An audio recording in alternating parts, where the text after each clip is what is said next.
Hello guys, in today's video I'm gonna show you how to add a description on your group, uh, on your account on Roblox, easy and quick.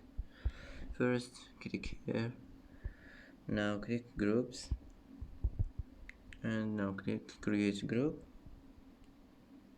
Here as you see you can add description, and that's it. Here you can add any description you want. That's it. That's how to add description on your group, on your account on Roblox, easy and quick. And that's it for today's video. If you like this video, don't forget to like and don't forget to subscribe. I hope this video is helpful for you, and thanks for watching until the end, and see you in the next video.